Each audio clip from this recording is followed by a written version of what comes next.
Good morning. I'm Kindel. This is Pierre. And on behalf of Pierre, thanks for joining us in this talk about stenciled posters in Paris in the 19th century. We hope you'll enjoy what we think are some new discoveries. This image offers a useful summary of our subject. It's a photograph by Charles Nègre, taken in 1851, showing a construction site in Paris. In the background on the wall, you can see several stenciled posters of the kind we'll be discussing. Each poster is stenciled directly onto the wall, and Pierre will return to talk more about this image a little bit later in the talk. Now, Pierre and I have come to this topic from different directions. For myself, I've encountered references to posters during my investigation of early stencil makers in Paris, which I reported on in 2014 at ATypI in Barcelona. I'd also come across legal texts that described posters in a way I had not seen before, described as à la brosse, that is to say, of the brush, which we now know means stenciled. Pierre came to this topic through his studies at the Hochschule für Grafik und Buchkunst in Leipzig, and there his research into 19th century posters involved examining topographical photographs of Paris in search of posters in situ. During his searching, he came across what he recognized as stenciled posters, and when he showed these to me, I was quite amazed and suggested that we should combine our efforts. So this presentation is our first together. I'll begin by looking back to before the 19th century to identify stencil work whose technical features are precursors to later stenciled posters. I'll also review literary references, commercial publications, and legal texts to give you some idea of who did this work, how they did it, and how it was defined. Pierre will then focus on the analysis of topographical photography and the evidence of stenciled posters found there. He'll also review some mixed techniques where stenciling was combined with other printing methods. And then I'll return briefly to show you some evidences of related practices in North America and offer you a few conclusions. Okay, so let's get started. This placard is from France's revolutionary period, and it's the first of our precursors. The placard text has clearly been composed character by character using brass, letter, and number stencils like the one shown here, what the French called caractère à jour. In total, 97 separate stencil placements were needed to compose the text, including accents and a color change. It suggests that the placard was made in only a few copies and maybe just one. Composing texts letter by letter and musical notation note by note with brass stencils was the norm for large format liturgical books made in the 17th and 18th centuries. Here, though, the mode of production was that of a manuscript, where the page frame is delineated by prickings and rulings, the staves raked out with pens, the text and musical notation stenciled, the decoration painted and illuminated, and the titling hand-drawn in some cases, and the result was, well, what you see in front of you, which was a sumptuous single copy. This is an accounting sheet from the following century. It takes the assembly of brass stencils further by deploying them to create a complex of frames and borders to which are added stenciled titles and texts, letter by letter. In this specimen of letter styles and sizes offered by the Paris stencil maker Farré, we find a different approach which suggests the production of multiple copies. Close examination reveals groupings of parallel divergent baselines, precise nestings, ghosts of a word, which you can see in the horizontal ellipse, and differences in spaces between elements. These tell us that the specimen was assembled from stencil plates, each with multiple lines of text or with borders made to specific lengths. In this way, a complex composition could be made with greater ease and speed than stenciling letter by letter. We have only a few early examples of texts and messages stenciled directly onto walls. This is a 15th century wall painting in Bavaria, which I've shown in other talks. The words Ave Maria are repeatedly stenciled along the wall using a stencil probably made of heavy paper or card. And you can follow the unit of the stencil along here and there. Later, this 17th century example was again probably marked out using a single complete stencil, possibly two, and also probably made of heavy paper or card. So if we were to summarize the techniques observed in stencil work of a kind that bears some likeness to later stenciled posters, we could list these four: composing with single character stencils, assembling multiple stencil plates with pre-composed words, making a complete single stencil, or mixing techniques which may combine any of the above three with other graphic techniques. So the Revolutionary era placard that I showed a moment ago marks the start of a period of more than 50 years when we have no visual evidence of stenciled posters, placards, or large format secular work. Thus my slide, which is only meant to be partly tongue-in-cheek. It's not to say that stenciled posters weren't around, it's only to say that until about 1850, we don't actually know what they looked like. What we do have from this period is other kinds of evidence that is not visual. So if you can bear with me as I review it in the absence of examples to look at. On this evidence, we have three kinds. Of this evidence, we have three kinds. The first is references in literary works. The second, listings in commercial almanacs and annuals. And the third, legal and regulatory texts.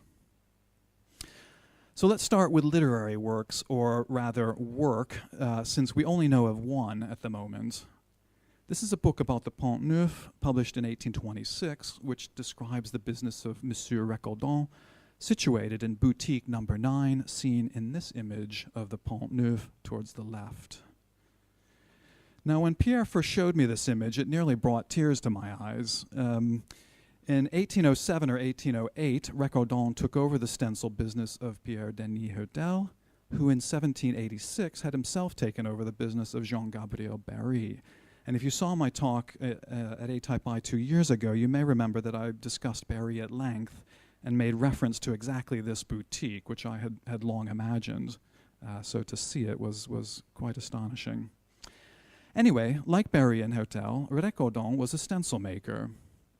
The book about the Pont Neuf describes the kinds of work he did, including making stenciled posters. So here's the part in the book about posters. It is in Mr. Recaudon's shop that honest usurers come to compose their posters, speculating over the resources of indigent people and announcing that they are releasing their belongings from the Mont de Piété and are buying them. That is to say, they are effectively taking away from the poor worker the last title that assured him of the ownership of his Sunday coat. The characters of Mr. Recaudon spare these ruthless misers the cost of this poster, and enable them to dispense with the tax imposed by the 5-cent stamp.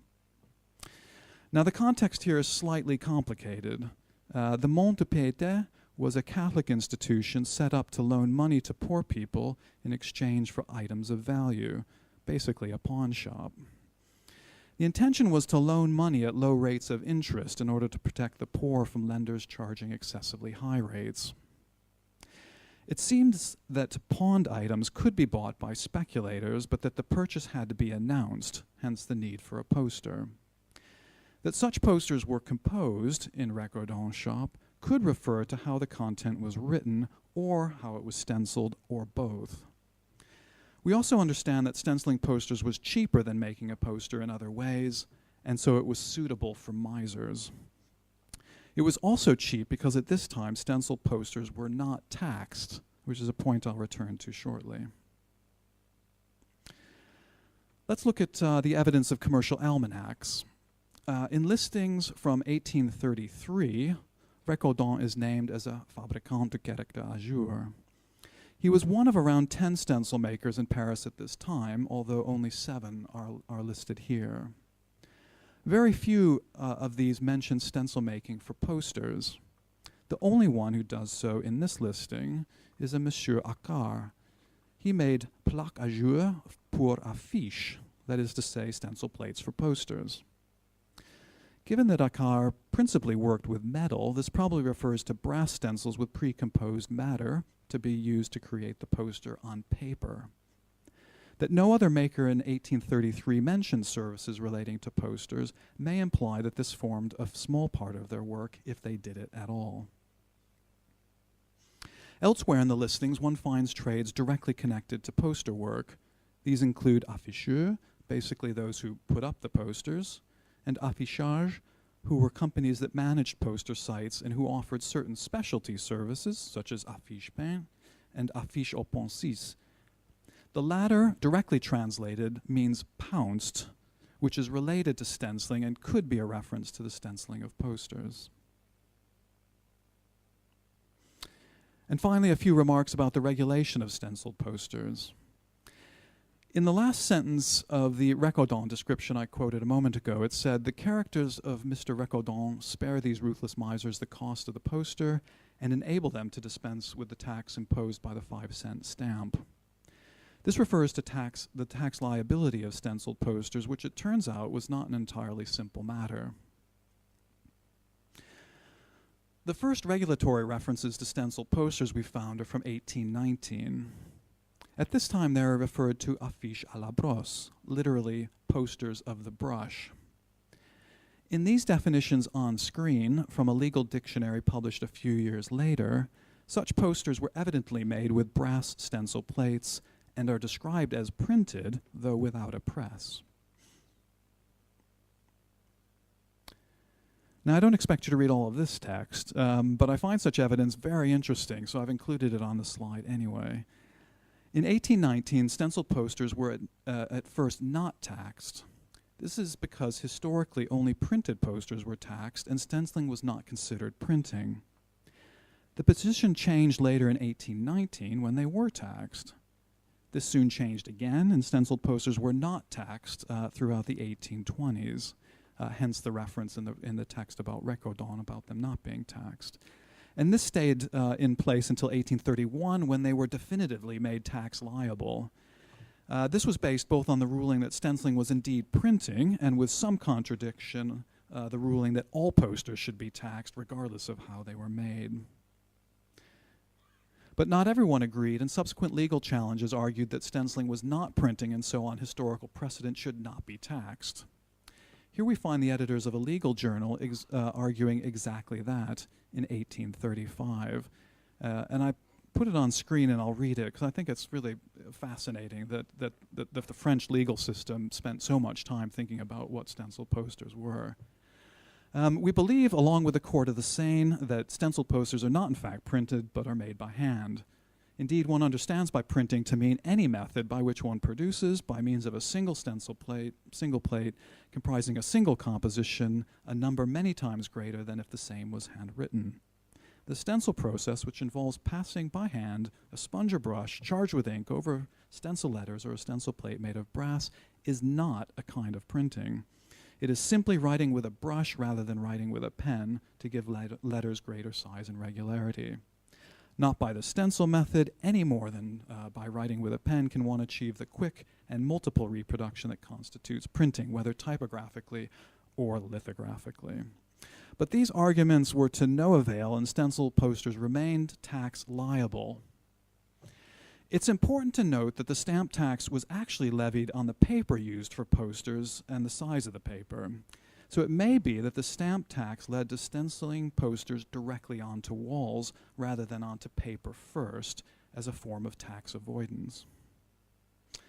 Okay, so this takes the story up to about the middle of the 19th century thereabouts, and I'll now hand over to Pierre, who will present exactly the kind of visual evidence that's been missing from my part of the talk. Thanks, Eric. This image is from a photographic series of cathedral portals made by Charles Marville in 1851. It is among the earliest photographic evidence we have of stenciled posters in Paris. On a wood plank fence put up around some works in front of the cathedral, you can see posters of different sizes.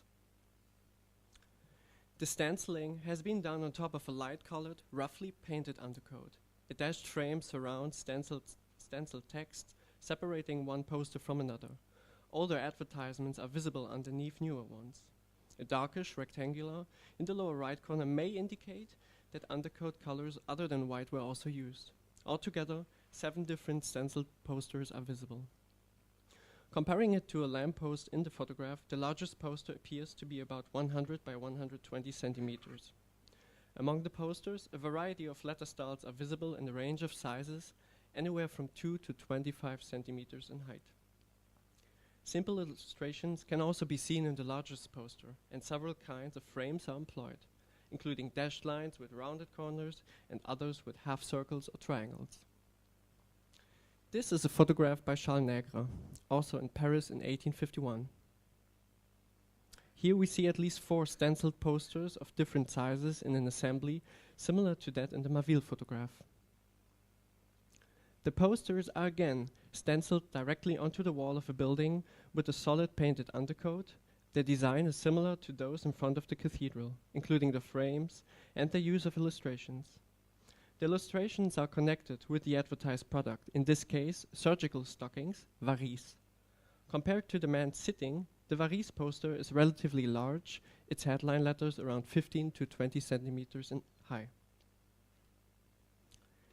If we look at both poster groupings together, there's a considerable range of letter forms and sizes suitable for impactful display. What's more, the stencil technique itself encourages considerable freedom in the arrangement of letters and words on curves, in circles, and so on. Equally, the visual effect of stencil work unifies the letter forms and the illustration. This photograph, also by Maville, was taken around 15 years later, between 1865 and 1868. By this time, Maville was working as a photographer for the city of Paris and was responsible for documenting the radical urban changes taking place under Haussmann. On the wall of this abandoned house are 3 stenciled posters alongside several paper ones. The stencil posters look similar to those from 15 years before.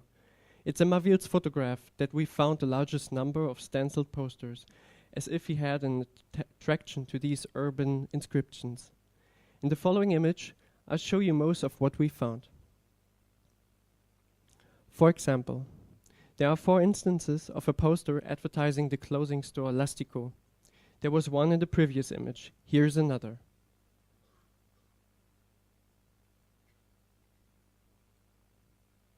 And here are 2 more.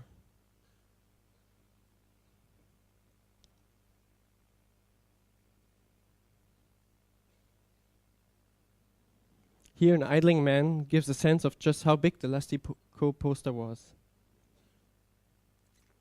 Its size raises the question of whether the poster was stenciled all at once, or if it was assembled from multiple plates. A comparison of the 4 instances shows no variations, suggesting that a single complete stencil was used. However, there is variation in the poster's frame. In the leftmost version, it's a dashed line. In the others, it's a solid line. This variation also occurs in another poster.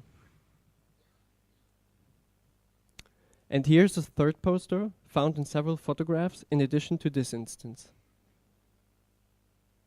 We find it here.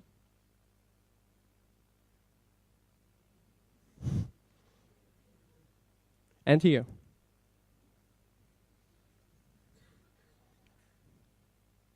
Here are the 3 together. In most of Maville's photographs, rectangular posters with roughly painted undercoats are most common. But in this image, we see a round stencil poster with a carefully painted circular undercoat. Here, the stencil itself probably provided a diameter measure for the undercoating, over which a circular design was then stenciled. Other photographs show the same circular poster.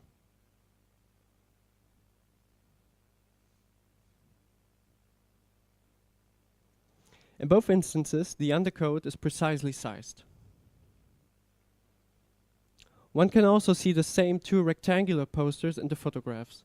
One might assume that all the posters were done at the same time, and therefore the worker or workers applying the posters carried a set of 3 stencils with them. In this photograph, one of the posters has been stenciled on the side of the building, accompanied by paper posters and some painted signs. A close-up showing a heavily painted frame raises the question of whether the breaks of stencil work were filled in. We have some evidence that this was being done. Finally, if we return to this photograph from 1865 to 1868 and take note of this poster, we are reminded that it's one we've seen before, in front of Notre Dame, in a photograph dated 15 years earlier. If the dates of the photographs are correct, it indicates that this particular design was either used over a long period of time, or that stenciled posters were particularly resistant to weathering.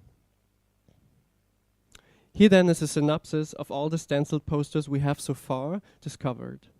Perhaps this helps us conceptualize the probable work elements that contributed to their creation. We could imagine an unknown number of workers identifying their poster site, painting a white or color undercoating matching the dimensions of the stencil, then holding or fixing the stencil to the wall and doing the stenciling.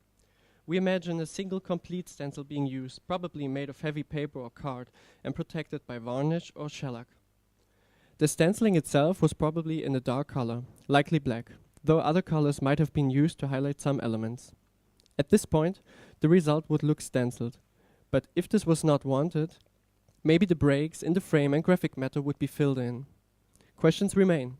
How was the stencil plate fixed in position? Were multiple stencils used? How many workers were needed? How fast did they work? And so on. Apart from evidence of posters that consist only of stenciling, we are discovering stencil use in posters whose technique is mixed. For example, it turns out that Jean-Alexis Rouchon, who was active in Paris at this time, made use of stencils in his posters. The large multicolored illustrations, a main feature of his work, were achieved by the overprinting of woodblocks, a technique that is connected with his earlier work as wallpaper producer. Some texts were added by stenciling. Here are two examples where headlines and supporting text are stenciled. By analyzing two copies of the poster on the right, it is possible to work out how many stencil plates Rouchon used to add the text.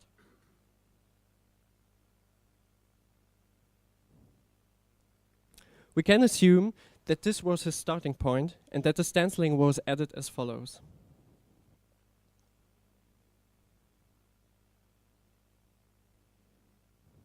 Until the final poster is achieved.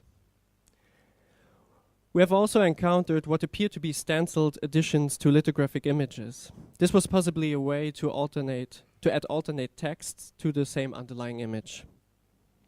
And we have found evidence that stencils were also used directly in the work of lithography, in particular to transfer text and probably decorative matter to the stone.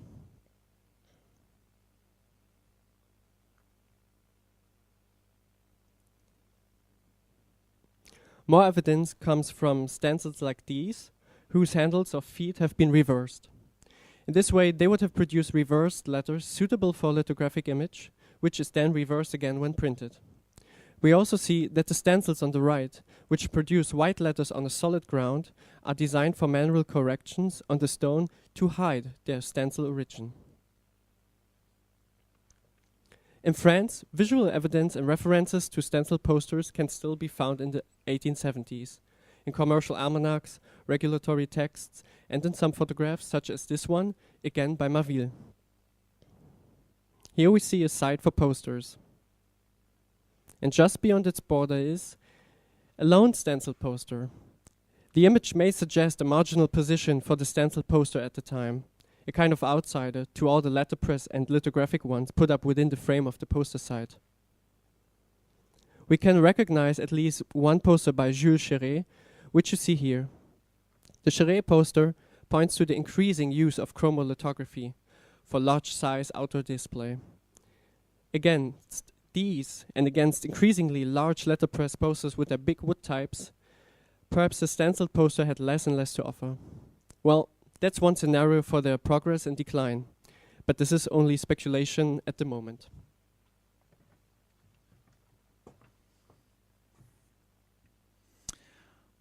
I'll just shift over to North America for a moment. So in the USA, one catches glimpses of 19th century stenciling practices related to those found in France, namely for advertising in towns and in the countryside. One piece of evidence is this advertising booklet published in 1874. In it are illustrated verses praising the virtues of Sapolio, a well-known brand of soap at the time. The verses are by the writer and poet Bret Harte and tell how the name Sapolio was stenciled everywhere on walls, fences, and even boulders. The thematic image running through the verses is of black stenciling marking white surfaces, with the apparently contradictory implication that the cleansing power of Sapolio can remove these advertising marks and restore the whiteness. There's a reference to exactly this kind of advertising in Mark Twain's novel A Connecticut Yankee in King Arthur's Court. He writes, "These shirts cost me nothing but just the mere trifle for the materials, and they sold like smoke to pilgrims at $1.50 apiece. They were regarded as a perfect protection against sin and advertised as such by my knights everywhere with the paint pot and stencil plate, insomuch that there was not a cliff or a boulder or a dead wall in England, but you could read on it at a mile distance by only the genuine Saint Stylite patronized by the nobility, patent applied for." And such practices are also mentioned in catalogs issued by American stencil makers. In one, printed in 1890, we read that sign plates are made in stencil to letter boards. Storekeepers and others in larger towns and cities can find no better way of advertising their goods to advantage for the money invested. When a plate is made, one can make 100 signs in a day at only the cost of the board. These are put up on trees and fences approaching and around the town, seen and read of all men. But at least one commentator in the Winfield Courier, a newspaper from Winfield, Kansas, clearly didn't think much of such practices, complaining that stencil plate sign writing in a town where so much printing can be had for so little money as here in Winfield does not speak well for the enterprise of the parties who use that style of advertising. As Pierre has done in Paris, a search among 19th century photographs of U.S. cities, towns, and countryside is the obvious next place to look for evidence of stenciled posters and advertising practices in North America. If we return to Paris, where we began our talk, we are aware that although we have found some evidence of stenciled posters, there remains much about the practice that we don't yet have answers for or an explanation. But we do think we have made a reasonable start on recovering knowledge about a use of stenciling that was not uncommon for some decades in the 19th century, at least in Paris, possibly elsewhere in France, and indeed abroad, if not in exactly the same form. Like many episodes of stenciling across the centuries, the stenciling of posters probably met the social and technical needs of a specific time and place before becoming gradually obsolete as other methods of graphic message making came to the fore. So on behalf of Pierre, thank you.